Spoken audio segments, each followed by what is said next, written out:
नबी। वह कुछ ऐसा कहता है जो इस स्त्री को चौंका देता है। क्या ये स्त्री एलियाह की बात मानेगी? क्या सच में परमेश्वर चमत्कार करेगा? क्या उस विधवा का आखिरी भोजन ही उसकी अंतिम सांस बन जाएगा, या फिर परमेश्वर कुछ ऐसा करेगा जो उसने कभी सोचा भी नहीं था? यह कहानी केवल चमत्कार की नहीं, बल्कि विश्वास, परीक्षा और परमेश्वर की अद्भुत सामर्थ्य की है। तो इस वीडियो को अंत तक देखें, क्योंकि आज आप जो सुनने जा रहे हैं वह आपके जीवन को बदल सकता है।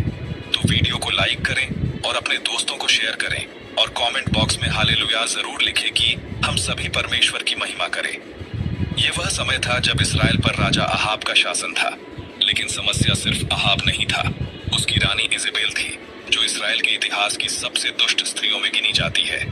इजेबेल केवल अहाब की पत्नी ही नहीं थी, बल्कि वह इस्राएल को मूर्ति पूजा और बाले की उपासना में घसीटने वाली स्त्री थी। उसने पूरे देश में परमेश्वर की आराधना को समाप्त करने की ठान ली थी। मंदिरों में अब याजक नहीं, बल्कि मूर्तियों के पुजारी थे। लोग अब जीवित परमेश्वर की नहीं, बल्कि झूठे देवताओं की आराधना कर रहे थे। यह एक ऐसा समय था जब लोग सोचते थे कि बाले की कृपा से ही वर्षा होती है, खेतों में फसल लहलहाती है। लेकिन क्या परमेश्वर इस बुराई को चुपचाप देखने वाला था? नहीं। परमेश्वर ने अपने भविष्यद्वक्ता एलियाह को खड़ा किया और उसने उसे राजा अहाब के पास भेजा। एलियाह ने सिंहासन के सामने खड़े होकर दहाड़ लगाई, इस्राएल के परमेश्वर यहोवा की यह वाणी है, जब तक मैं न कहूं तब तक इस देश में न ओस गिरेगी और न वर्षा होगी। क्या पूरा राजमहल सन्न रह गया? राजा अहाब हक्का बक्का रह गया और इजेबेल गुस्से से आग बबूला हो गई। लेकिन एलियाह जानता था कि उसने जो कहा वह यूं ही नहीं था। परमेश्वर अब अपने लोगों को दिखाने वाला था कि असली राजा कौन है।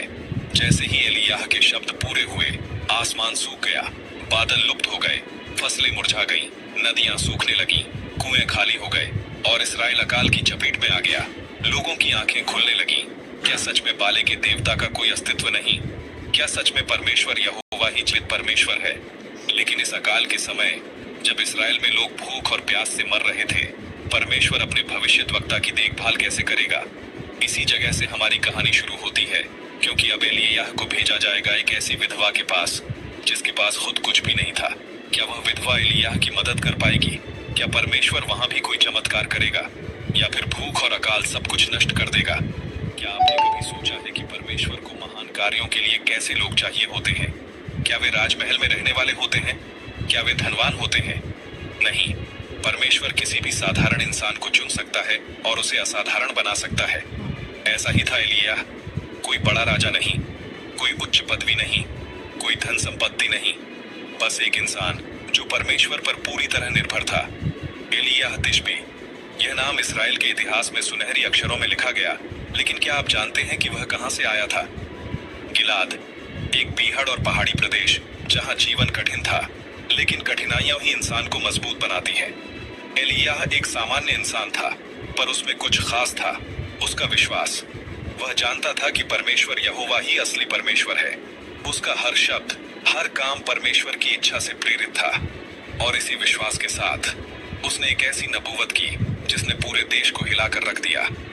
राजमहल का भव्य दरबार, राजा अहाब अपने सिंहासन पर बैठा है, दरबारियों की भीड़। अचानक एक साधारण सा आदमी अंदर आता है। न कोई राजसी वस्त्र, न कोई शाही पहचान, लेकिन उसके चेहरे पर एक अजीब आत्मविश्वास है। यह एलियाह था।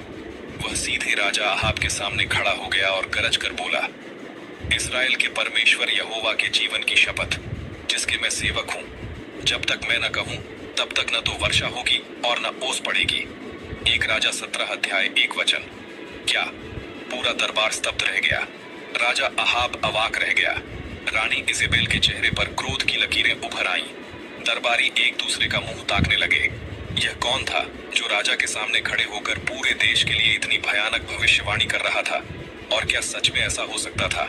अकाल की शुरुआत, जब हरियाली मर गई और प्यास बढ़ गई। दिन बीतते गए, सप्ताह बीतते गए, और कुछ महीनों बाद बादल लुप्त हो गए, सूरज आग उगलने लगा, नदियां सूखने लगीं, कुएं रेत से भरने लगे, लोग घबरा गए। क्या सच में एलियाह सही कह रहा था? क्या सच में यहोवा ने वर्षा रोक दी?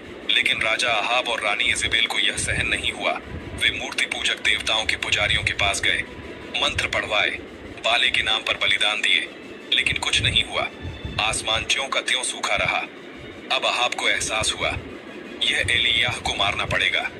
जब तक वह जिंदा है तब तक यहूदी धर्म फिर से जीवित हो सकता है।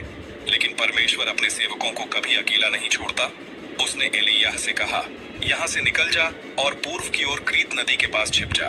तू वहां से पानी पी सकेगा और मैं कौवों को आज्ञा दूंगा कि वे तुझे भोजन पहुंचाएं। 1 राजा 17 अध्याय 2 से 4 वचन। क्या